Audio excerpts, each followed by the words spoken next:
அனைவருக்கும் வணக்கம். கும்பராசனையர்களுக்கு புதனால் நிகழப்போகும் அதிசயம். எதிரியின் திட்டம் அறிந்து செயல்பட வைக்க போகும் புதனால் கும்பராசனையர்களுக்கு என்ன மாதிரியான நன்மைகள் எல்லாம் ஏற்பட இருக்கு, கிரகநிலைகளின் ரீதியாக அமையிருக்கும் சாதகங்கள் என்ன, பாதகங்கள் என்ன, மேலும் என்ன மாதிரியான முன்னேற்றங்கள் எல்லாம் உங்களுடைய வாழ்வில் ஏற்பட இருக்கு. குறிப்பா கும்பராசனையர்களுக்கு இந்த புதன் பயிற்சி நிகழக்கூடிய இத்தருணங்கள்ல கிரகங்களுடைய சஞ்சார நிலைகள் என்ன என்று பார்க்கும் போது இக்காலகட்டத்தை பொறுத்த வரைக்கும் மிதுனத்தில் குரு பகவானும் கடகத்தில் சுக்கிரனும் புதனும் இணைந்து சஞ்சரித்தாங்க. தற்போது புதன் பகவான் கடகராசியிலிருந்து சூரியனின் ஆட்சி வீடான சிம்மராசிக்கு பயிற்சியாகி அங்கு ஏற்கனவே சஞ்சரித்துக் கொண்டிருக்கும் சூரியன் மற்றும் கேதுவோடு இணைந்து புத ஆதித்ய யோகத்தை உருவாக்குகிறார். இது மட்டும் இல்லாமல் கன்னிராசியில் செவ்வாய், கும்பத்தில் சனி வக்ரகதியிலும் ராகுவும் இணைந்து சஞ்சரிக்கிறாங்க. இந்த கிரகங்களுடைய சஞ்சார நிலைகளின் காரணமாக கும்பராசினியர்களுடைய வாழ்வில் குடும்ப சூழ்நிலை ரீதியாக உத்தியோகம், தொழில், வியாபாரம், கலைத்துறை, அரசியல் துறை, மாணவ மாணவிகள், விவசாய துறையினர், பெண்மணிகள்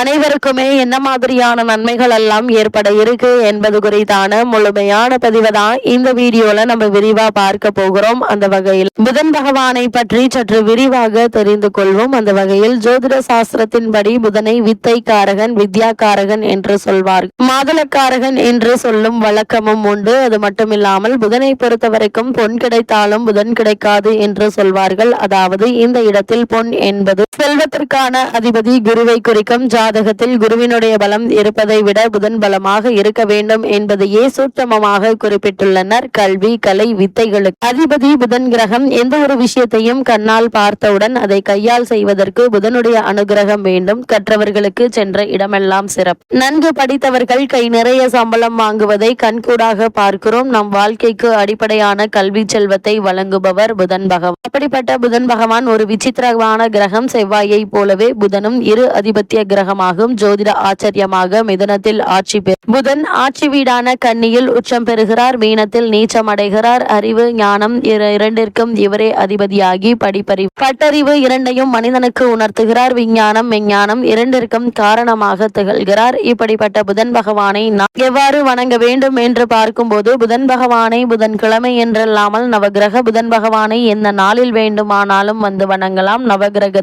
9 முறை வலம் வந்து மனதார வேண்டிக் கொள்ளுங்கள். வேண்டியதெல்லாம் புதன் பகவான் தந்தருள்வார் என்பது ஐதீகமாக உள்ளது. அது மட்டுமில்லாமல் 6 லக்னங்களில் பிறந்தவர்கள், புதனின் வலு குறைந்து பலவீனமாக இருப்பவர்கள், சீர்காழிக்கு அருகில் இருக்கும் திருவெண்காடு என்னும் ஊரில் கோவில் கொண்டிருக்கும் ஸ்வேதாரணீஸ்வரரை புதன்கிழமையில் சென்று வழிபட்டால் நல்ல பலன் கிடைக்கும். சென்னையில் இருப்பவர்கள் போரூரில் இருந்து குன்றத்தூர் செல்லும் வழியில் இருக்கும் கோவூரில் குடிக்கொண்டிருக்கும் சுந்தரேஸ்வரரை வணங்கினால் கூடுதலான பலன்களை பெறலாம் என கூறப்படுகிறது. அப்படிப்பட்ட புதன் பகவானுடைய இந்த பெயர்ச்சியின் காரணமாக கும்பராசனையர்களுக்கு மேலும் என்ன மாதிரியான முன்னேற்றங்கள் எல்லாம் உங்களுடைய வாழ்வில் ஏற்பட இருக்கு என்று பார்க்கும்போது உங்களுடைய ராசிக்கு பஞ்சம அஷ்டமாதிபதியானவர் புதன் பகவான். இந்த புதன் பகவான் சிம்மத்திற்கு வரும்போது பிள்ளைகள் வழியில் சில விரயங்கள் ஏற்படலாங்க. இந்த விரயங்கள் சுப விரயங்களாக அமைவதற்கான வாய்ப்புகள் இருக்கு. அதாவது அவர்களுடைய திருமணமோ, அவர்களுடைய வேலையோ அல்லது அவர்களுடைய உயர்கல்வி சம்பந்தமான விரயங்களாக அமைய இருக்கிறது என்பதை கிரகநிலைகள் தெளிவுபடுத்துதுக.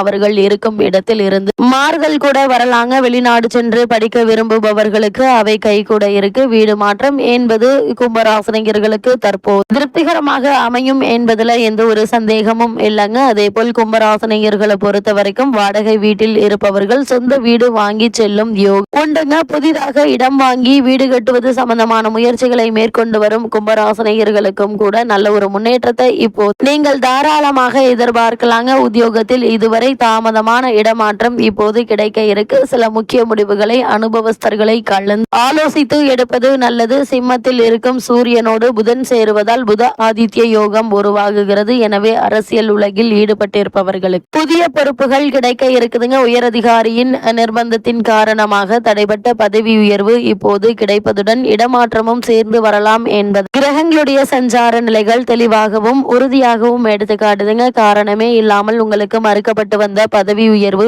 ஊதிய உயர்வு, உத்தியோகத்தில் கிடைக்க வேண்டிய சலுகைகள் ஆகியவை கிடைப்பதற்கான சாத்தியக்கூறுகள் நிறைந்த ஒரு தருணமாக தான் இந்த புதன் பயிற்சி அமையிருக்கு என்பது கிரகங்களுடைய சஞ்சார நிலைகள் தெளிவாகவும் உறுதியாகவும் எடுத்து காட்டுதுங்க. அதே போல கும்பராசனையர்களை பொறுத்த வரைக்கும் சனியோடு ராகுவும் இணைந்து சஞ்சரிப்பதால் இக்காலகட்டம் கொஞ்சம் கவனத்தோடு செயல்பட வேண்டியதாக இருக்குங்க. எதையும் திட்டமிட்டு உங்களால் செய்ய இயலாது. இனம் புரியாத கவலை உங்களுக்கு மேலோங்குங்க. வீண் பலிகள் வீடு தேடி வரலாம். பிறருக்கு உதவி செய்ய போய் உபத்திரத்தில் முடியலாங்க. அதனால் கூடுமான வரைக்கும் நீங்கள் உண்டு, உங்களுடைய வேலை உண்டு என்றிருப்பது நல்லது. அதோடு அஷ்டமத்தில் செவ்வாய் சஞ்சரிப்பதால் வாகனத்தாலும் சில பிரச்சனைகளை சந்திக்க நேரிடும். குலதெய்வ வழிபாடு நன்மையை வழங்கும் என்பதால் கும்பராசினியர்கள் குலதெய்வத்தை அடிக்கடி உங்களுக்கு நேரம் கிடைக்கும் போதெல்லாம் வழிபட்டு கொண்டிருப்பது நல்லதுங்க. அது மட்டும் இல்லாம இத்தருணங்களை பொறுத்த வரைக்கும் என்றைக்கோ குறைந்த விலைக்கு வாங்கி போட்ட இடம் இப்போ அதிக விலைக்கு விற்குங்க. அதன் மூலம் வருகின்ற லாபத்தை தொழிலுக்கான மூலதனமாக அமையிருக்கு. நீண்ட நாட்களாக பஞ்சாயத்து செய்து முடிவடையாத சொத்து பிரச்சனை இப்போது முடிவிற்கு வருங்க. விலகி சென்ற உடன்பிறப்புகள் விரும்பி வந்து இணைவாங்க. தொழிலில் இருந்த குறுக்கீடுகள் அனைத்துமே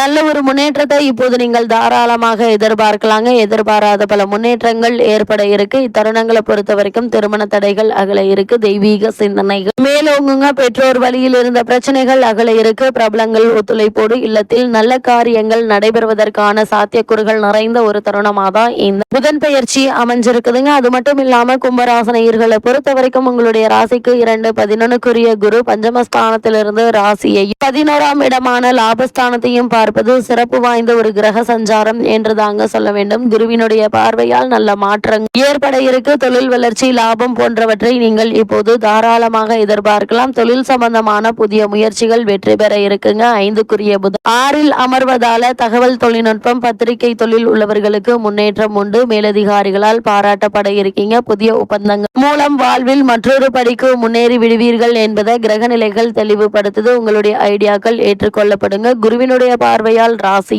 தோஷங்கள் சற்று குறைவதற்கான வாய்ப்புகள் அதிகம் இருக்குது. அது மட்டும் இல்லாம இத்தருணங்கள்ல கும்பராசினியர்கள் மேலும் என்ன மாதிரியான விஷயங்கள்ல சற்று கவனமாக இருக்க வேண்டும் என்று பார்க்கும்போது தேவையற்ற மனசங்கடங்கள் ஏற்படுங்க. அவற்றை பற்றி கவலைப்படாமல் நீங்கள் உண்டு, உங்களுடைய வேலை உண்டு என்றிருப்பது உங்களுடைய உடல் ஆரோக்கியத்திற்கு நல்லதுங்க. பெண்களால் எதிர்பாராத பிரச்சனைகள் உண்டு. எனவே மற்றவர்கள் விஷயத்தில் அனாவசியமாக தலையிட வேண்டாங்க. 7ஆம் இடத்தில் சூரியன் கேது இருப்பதால் தேவையற்ற தலையிடால் குடும்பத்தில் அமைதி குறையலாம். அது மட்டும் இல்லாமல் 8ஆம் இடத்தில் உள்ள செவ்வாய் அவசரப்பட செயலாற்றி அல்லல்கள் எதிர்கொள்வதை காட்டுதுங்க. அதனால் எந்த ஒரு செயலாக இருந்தாலும் எடுத்தோம் கௌத்தோம் என்று தடாலடியாக எந்த ஒரு முயற்சியிலும் ஈடுபடாமல் பொறுமையாக நிதானமாக ஒரு முறைக்கு பல முறை ஆழ்ந்து யோசித்து சிந்தித்து செயல்படுத்துவது நல்லது என்பதை கிரக நிலைகள் மீண்டும் மீண்டும் அறிவுறுத்துதுங்க. இத்தருணங்களை பொறுத்தவரை முதலீடு சம்பந்தமான விஷயங்கள்ல அகலக்கால் வைக்க வேண்டாங்க. முன் அனுபவம் உள்ளவர்களிடம் ஆலோசனை பெற்று அதற்கு பிறகு அதற்கான முயற்சிகளை மேற்கொள்வது நல்லது என்பதை கிரக நிலைகள் மீண்டும் மீண்டும் அறிவுறுத்தது. கும்பராசினியர்களுக்கு கிரக நிலைகளின் ரீதியாக கூறப்படும் பரிகாரம் என்ன என்று பார்க்கும் போது வயதானவர்களுக்கு உங்களால் இயன்ற உதவியை செய்யுங்கள். துர்கையை வணங்குங்க. எண்ணற்ற நன்மைகள் உங்களுடைய வாழ்வில் ஏற்படும் என்பதை கிரகங்களுடைய சஞ்சார நிலைகள் தெளிவாகவும் உறுதியாகவும் எடுத்துக்காட்டுது.